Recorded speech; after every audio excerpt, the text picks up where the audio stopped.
من حوالي 4 سنين كنت مفلس تماما، حرفيا ما كانش معايا ولا جنيه. ومن ساعتها قررت ان انا لازم ابدا اعمل فلوس. وبالرغم اني كنت صغير في الوقت ده الا اني كان عندي هوس افهم هي ازاي الفلوس دي بتتعمل. فقررت انزل اشتغل اي حاجه، وقصدي اي حاجه فعليا. وعلى قد ما اتمرمطت بطريقه لا احسد عليها بصراحه، الا ان بعد الفتره دي كنت بسال نفسي كل يوم سؤال واحد، يعني هي دي كده الحياة؟ اتعب ويطلع عيني وفي الاخر على الولا حاجة؟ فبصراحة حسيت ساعتها ان في سر معرفوش، في حاجة في الموضوع ده انا لسه مش فاهمها. ورغم اني ما كنتش بحب الكتب خالص، اشتريت ساعتها اول كتاب في حياتي، ريتش داد بور داد لروبرت كيوساكي. ومن الكتاب ده بقى بدأت السكة، كتاب ورا التاني ورا التالت، لحد ما بدأت افهم ان البيزنس هو الحل للمشكله اللي انا فيها. ومن حسن حظي ان في الفتره الزمنيه اللي احنا عايشين فيها ديت هي الفتره الوحيده تقريبا على مدار التاريخ اللي تقدر تعمل منه بيزنس اونلاين من غير راس مال، او بيزنس اونلاين اصلا. فقلت هي دي فرصتي واخيرا هبقى غني. بس كالعاده الدنيا ما مشيتش زي ما كنت متخيل. فتعال احكي لك رحلتي من شخص معهوش فلوس حرفيا يجدد باقه النت، لحد اول فلوس اعملها اونلاين فعليا.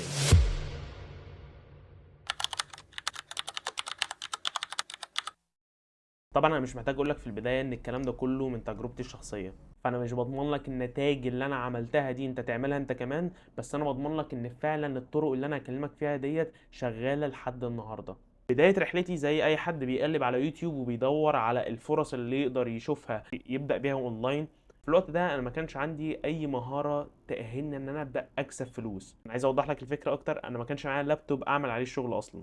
قابلني اول فرصه لصانع محتوى كان بينزل محتوى على يوتيوب، وقال ان هو محتاج ناس ما عندهاش اي خبره في مجال معين في الماركتينج. انا لسه ما كنتش عارف ساعتها بصراحه ايه اصلا المجال اللي هو عايزنا فيه ده.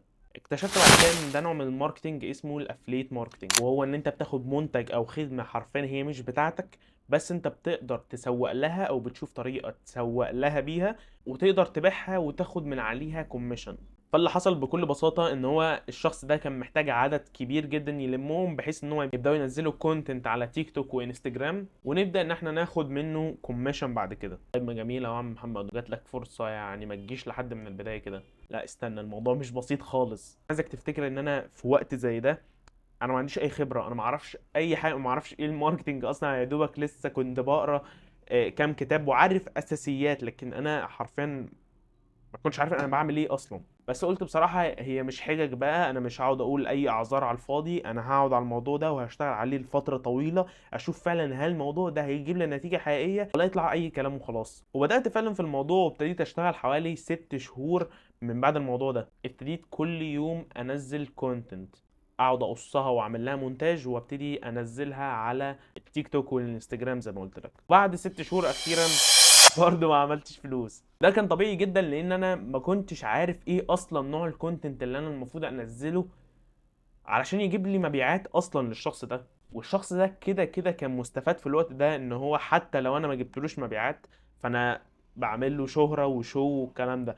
What the fuck, man? What the fuck? بس على قد ما انا ما قدرتش احقق اي فلوس في الوقت ده، الا ان انا استفدت حاجة كبيرة قوي.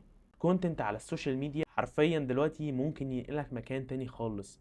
انا في الوقت ده انا على قد ما انا ما قدرتش ان انا اعمل كونتنت اقدر ابيع بيه للشخص ده، الا ان انا عملت حاجة جامدة قوي، وهي ان انا قدرت اعمل كونتنت لفترة طويلة قوي، وقدرت اعمل ملايين المشاهدات في الفترة ديت. بس للأسف كل ده كان على الفاضي، لان مفيش خبرة حقيقية اقدر افهم بيها الموضوع ده بيشتغل ازاي. فجات لي فكره ساعتها، كانت فكره عبقريه شويه. هو ليه طالما انا بعرف اعمل فيديوز، وبالنسبه لي انا بعرف كده اعمل ماركتنج للمنتج ده، وكنت فعليا خلاص على حاجات بسيطه وابدا اعمل مبيعات للشخص ده، وكان في كذا حد بيكلمني ان هو يشتري الكورس بتاع الشخص ده، ليه بدل ما انا افضل اعمل للشخص ده كونتنت اسوق له بيه، ليه ما ابتديش اسوق لنفسي انا واعمل كورس شخصي ليا انا وابتدي ابيعه؟ كانت فكره عبقريه بالنسبه لي ساعتها. بس الحمد لله انا كنت معترف ساعتها ان انا ما عنديش الخبره الكافيه في اي حاجه ان انا اطلع واعمل عنها كورسات. اللي كانت فعلا عبقريه في ساعتها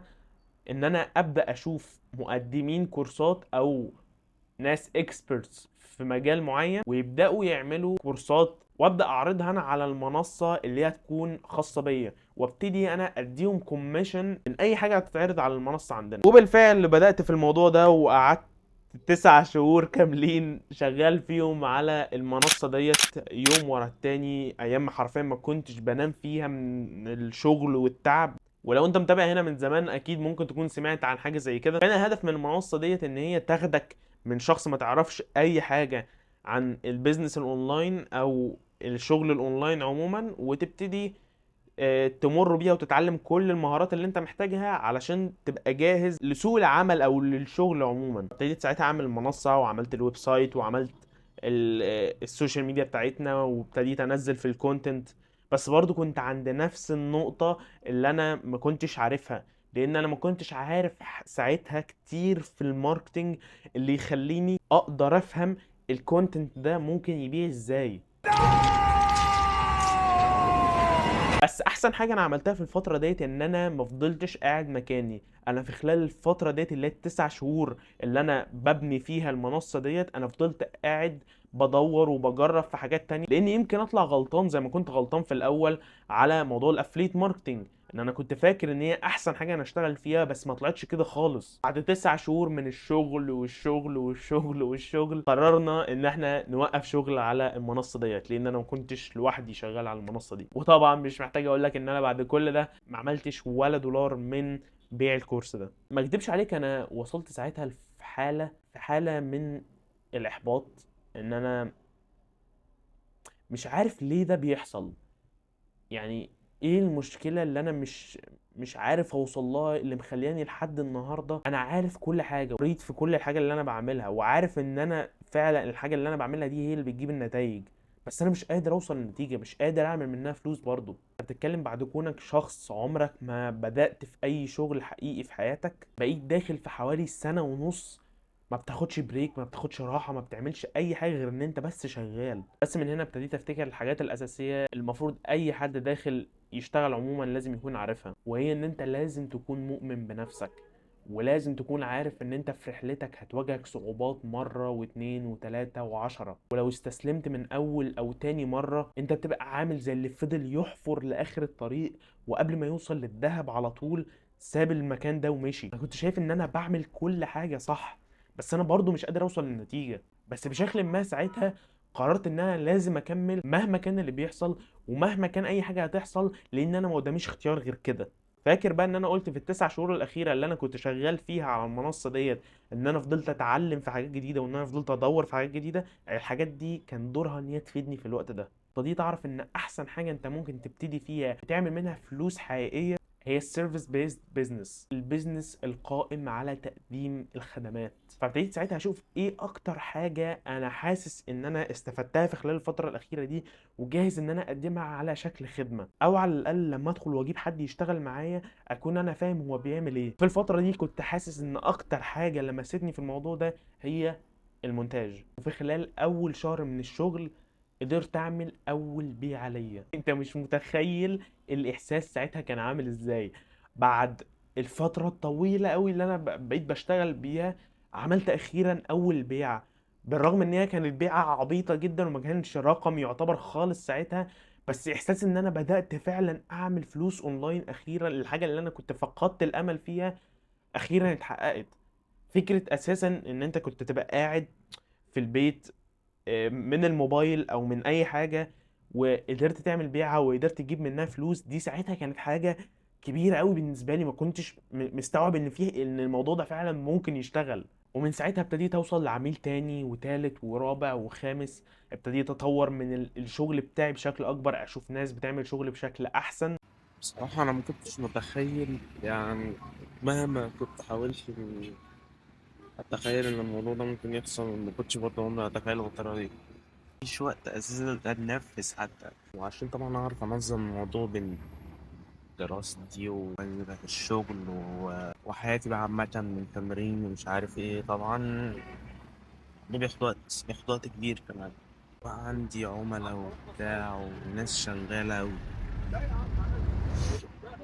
الحمد لله دايما على كل حاجة. في خلال الفتره دي اتعلمت اهم حاجه في حياتي، وهي ان مهما حصل ما ينفعش ان انا ابطل اتعلم. وعشان كده خدت قرار في الوقت ده ان الموضوع ده مش هيقف هنا، فابتديت احل في المشكلة اللي كانت بتواجهني في البداية خالص لو انت فاكر، وهي ايه نوع الكونتنت اللي انت ممكن تعمله اللي يقدر فعلا يجيب لك مبيعات حقيقية للبيزنس بتاعك. اشتغلت في الايديتنج ايجنسي، ومن اول سنة قدرت اخيرا اوصل لاول $1000 اونلاين.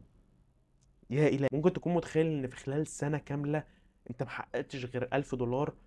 آه هو الرقم كان اكتر من كده شوية، بس مش دي القصة. القصة هنا ان انا في خلال السنة دي اتعلمت كل حاجة في المجال ده. عرفت ازاي بدل ما اخلي $1000 دي تكون في السنة كاملة، ازاي اقدر اخليها في الشهر. مين انواع العملاء اللي انا ابتدي اشتغل معاهم، ايه نوع المحتوى اللي انا ابتدي انزله، ايه نوع الماركتنج اللي انا ابتدي اعمله للبيزنس بتاعي، ايه التطورات اللي انا ممكن اضيفها للعملاء عشان اقدر اخليه يدفع اكبر رقم ممكن. ومن ساعتها ابتديت اشتغل كمان على حاجة اضافية، وهي ان انا ابتدي اساعدهم انهم ازاي يقدروا يوصلوا للاودينس بتاعهم او للفئة المستهدفة بتاعتهم، ويقدروا يعملوا منها فلوس اكتر. فساعتها قررت ان انا انتقل من فيديو اديتنج ايجنسي لكونتنت ماركتنج ايجنسي. دي القفزة اللي انا ممكن احكي لك عنها في الفيديو الجاي، وهي ازاي ان شركتك تكون بتبيع النتائج مش مجرد بتبيع الخدمة، واللي منها نقدر نبدأ رحلة جديدة، وهي الرحلة من أول $1000 لأول $10,000 أونلاين. لو حابب إن احنا نعمل فيديو زي ده متنساش تقولي في كومنت،